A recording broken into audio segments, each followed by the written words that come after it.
Hello, everybody. Greetings from Gauteng, South Africa. I'm Monika Bielskyte, and it is an honor to share this virtual space with you all today. Next slide. The dominant cultural narratives have brought us a crisis of collective futures imagination, as we realize that the industrial markers of progress lead us to dead ends. The speed and quantitative aspects of our mechanical technologies have advanced to 21st century paradigms, but culturally, socially, and politically, so much of our lives remain informed by multiplicity of biases of centuries prior. Mainstream futurist discourse tends to extrapolate from status quo and proposes singular, predetermined future visions. The problem with a lot of such foresight is that it is bound by the constraints and suppositions of dominant cultural perceptions. Similarly, popular sci-fi tends to amplify present day's inequalities and fears. Such visions bleed into reality, and their monocultural stereotypes narrow our understanding of the possibility space for our very real tomorrow's choices. Currently, the two most commonly familiar frameworks to discuss future are the seemingly polar opposites of dystopia and utopia. But has this ever been a binary, or are these concepts just two sides of one same coin? Haven't most utopias been someone else's dystopias, and vice versa? Next slide. Let's examine dystopias first. They are generally depicted as predetermined, desolate beyond repair, and consequently mostly futile to be engaged with or salvaged. They disempower us by reducing our perception of the agency we have over the future. Truly, by now dystopias have become so obvious and banal that they are memes rather than cautionary tales, desperate escapism, and excuses for inaction and for their consumption. But also, and possibly even worse, they serve as product roadmaps for entities such as Minority Report-inspired Peter Thiel's Palantir, the deeply racialized predictive surveillance tech. Next slide. But what about utopias?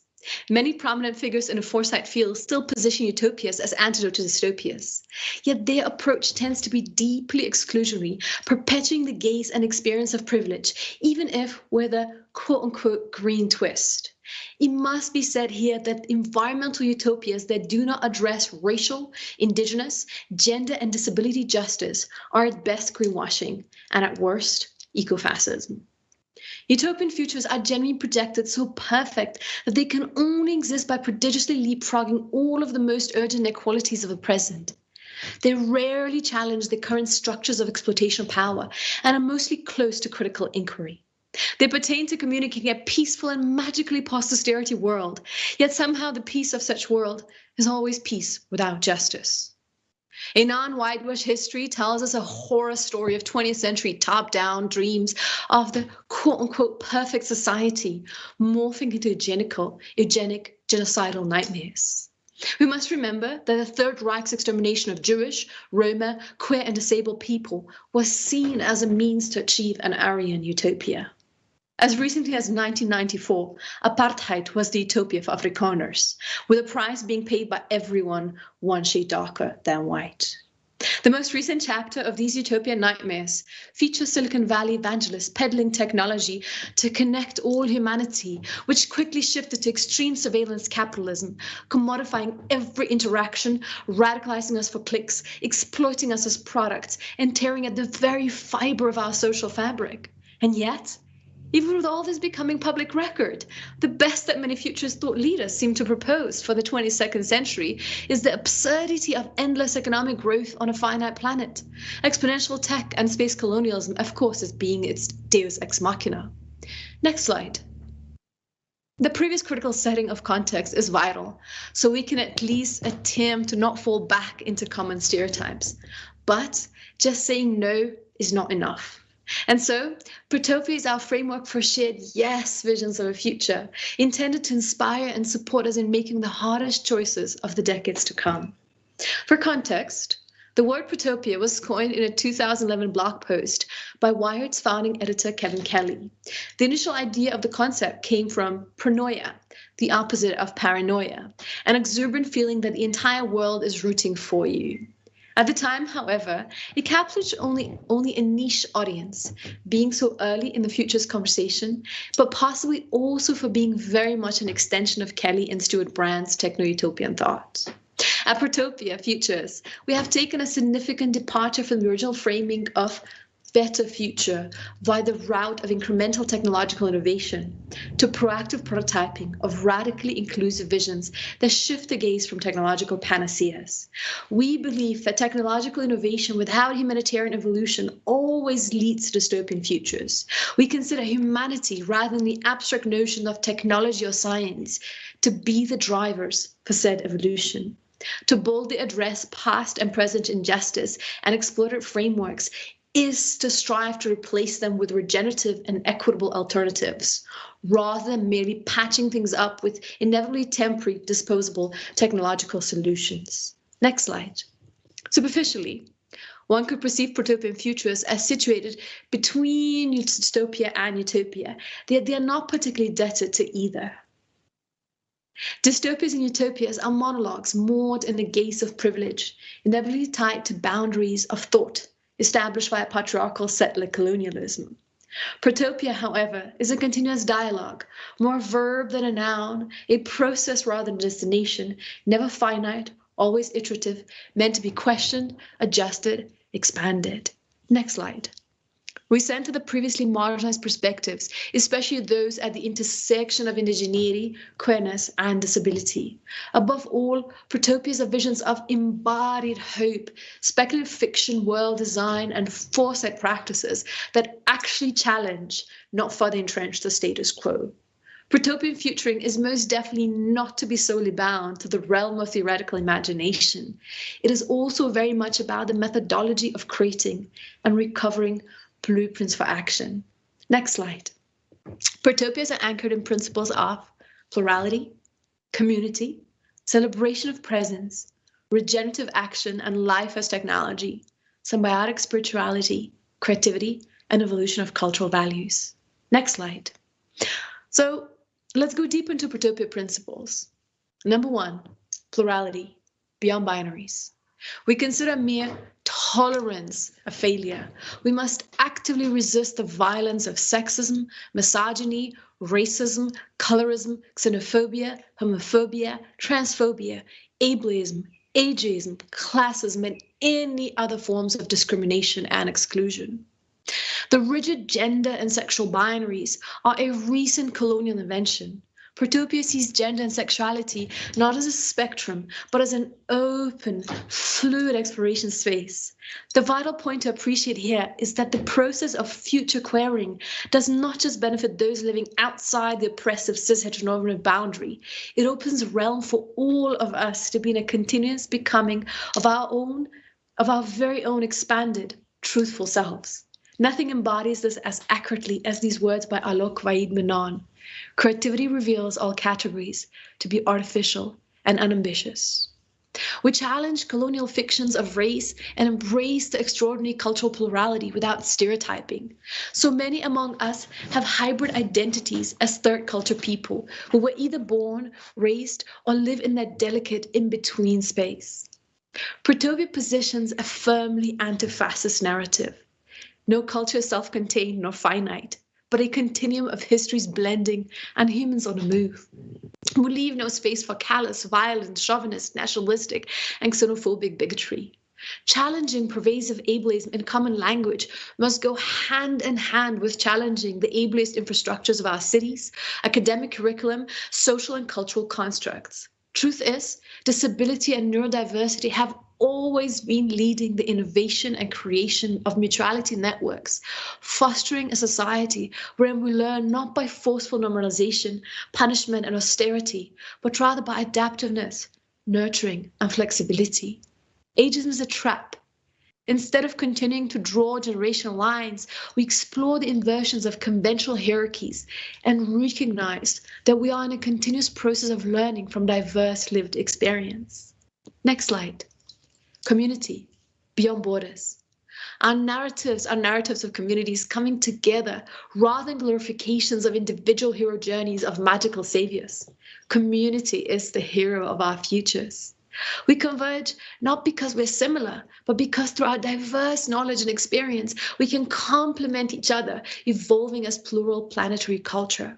In this process, however, we do not intend to generalize, homogenize, or simplify our sometimes painfully interwoven histories. We are not trying to revive Western communitarian socialist frameworks of imposed homogeneity. Rather, we endeavor to learn from indigeneity-rooted philosophies of symbiotic coexistence.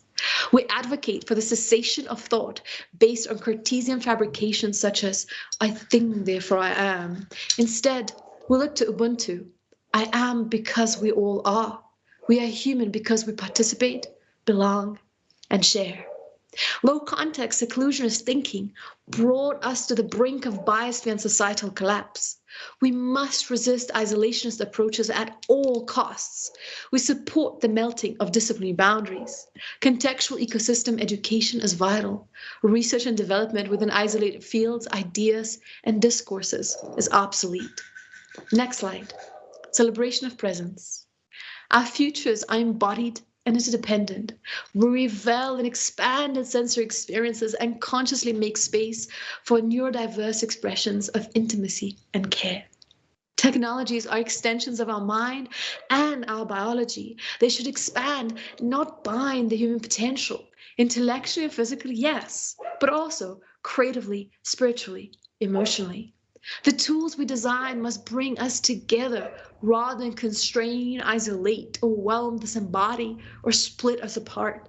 Technological innovation can only be deemed successful if it ensures safety whilst also enabling diverse experiences of togetherness, collaboration, and co-presence.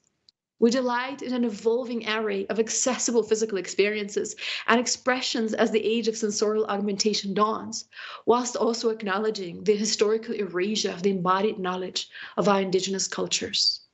The sensorial expansion should not be led by the wants of the most privileged, but rather by the needs of the previously excluded. Honoring the central ritual as a place of ancestral reckoning, Protopia revels in radical tenderness. We celebrate expansive, creative sensuality and the joy of human connection. Next slide. Regenerative action and life as technology. The living world is neither environment nor natural resources. Such ways of framing pervert any possibility of an equitable relationship with the planet. The language we use with our animal and plant siblings matters. We honor how language shapes our perceptions. We depart from settler colonial relationships with the land and move towards indigenous symbiotic worldviews. We remember living as entangled with and mutually dependent on everything that is alive within and alongside us. Unless science can meet us here, science fails. Human-centric design is a design failure from the start. Human peoples will only thrive if they do not position themselves in a center, but rather among and in relationship with all life. Life-centric design is the space we explore. As framed by Tyson Yukapura, understanding biological networks appropriately means finding a way to personally belong to that system. Destructive feedback loops already in motion, we consider sustainability solutions entirely insufficient and aim for regenerative practices in every aspect of our civilizational construct. Life is technology. We reject the obsession with mechanical technologies so prevalent in commercial futurist discourse and instead embrace biology-based technologies and circular ecosystems design. We believe that this is the only viable long-term strategy. Learning from the living world infuses our innovation. We move away not just from fossil fuel-based energy, but also finite mineral-based materials, striving to replace them with organic, living compounds. We grow, not just build. We must prevent the transition from Anthropocene to Eremocene, the age of loneliness having calamitously extinguished all other life forms on Earth. As we imagine and design our future spaces, such as cities, workplaces, homes, we never design them just for ourselves. In the visions we work towards, we include all living creatures, not just the charismatic species, but also the microscopic beings within our lived spaces. As over 90% of DNA within our bodies belong to the microbial biome, we see ourselves not as isolated entities, but as ever-evolving ecosystems in continuous communication with the world and with each other. We honor the mind-body connection and our living inner landscapes, and we nourish them as we would a garden. Algae, fungi, bacteria, and viruses are not forms of life to fear or disregard, but to lean into. We never ignore these unsung heroes holding together the biological realm. Our regenerative thought should not limit itself to the visible landscapes alone. The health of Earth's oceans is as important as the lands, the deep subterranean as much as the air we breathe. We acknowledge the extraordinary damage brought on about the mechanized, reductionist version of agriculture and seek a plurality of innovative and ancestral agricultural strategies needed to support all life on this planet. Protopia seeks to find balance between industry, earth, and community. Mass rewilding is also key. We must design future habitats outside the conventional duality of rural and urban.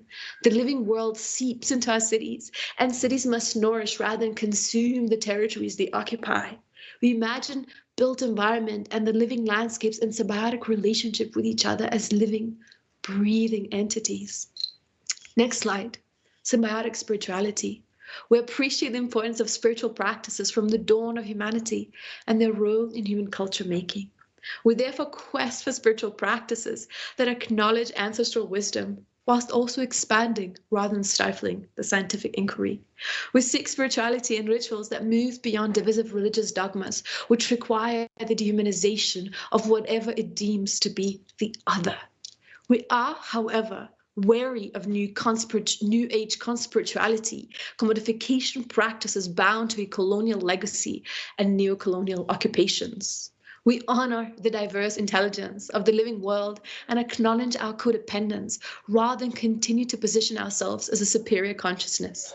Again, life-centric rather than human-centric spirituality is key.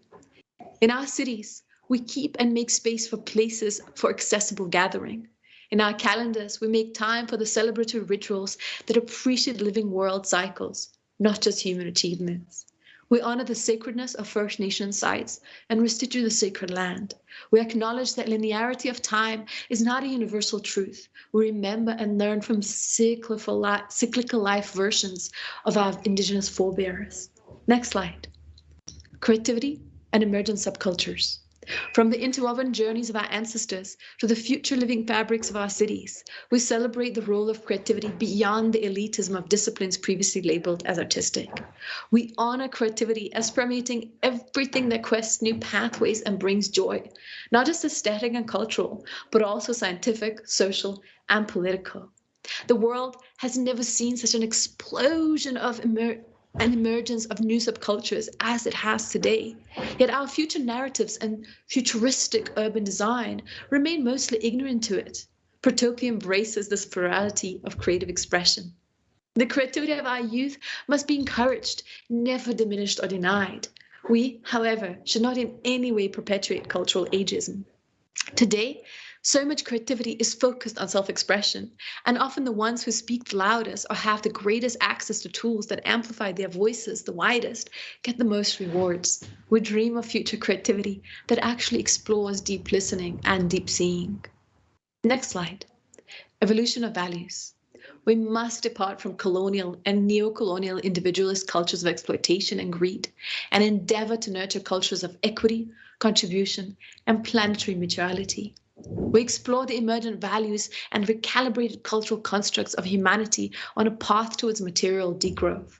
The socializational aspect in which we could encourage infinite growth is knowledge. Today's novelty and youth-obsessed culture does not honor the importance of aging, death, and the depth of grief in our personal lives and within the larger social body. And so while techno-utopianism remains obsessed with immortality, we embrace the importance of temporal experience, ecosystem regeneration that is inexorable from mortality, and the preciousness of every moment lived generously. Next slide. I want to finish the talk with Walida E. Marisha and Adrienne Marie Brown's quote, "All organizing is science fiction. Sometimes, when all hope seems lost in real life, our creative imagination of a possibility of a different world is the spark that keeps us going. And so we must absolutely create more expansive, hopeful future visions, for their very purpose is to help us organize and support us in the toughest moments as we work towards shared future. We dream not to escape reality, but to take it on and change it. The scope of our futures is the scope of our dreams. I very much hope you come to dream with us. Thank you. This is Monika from Protopia Futures. and honored to be with you here today. Bye.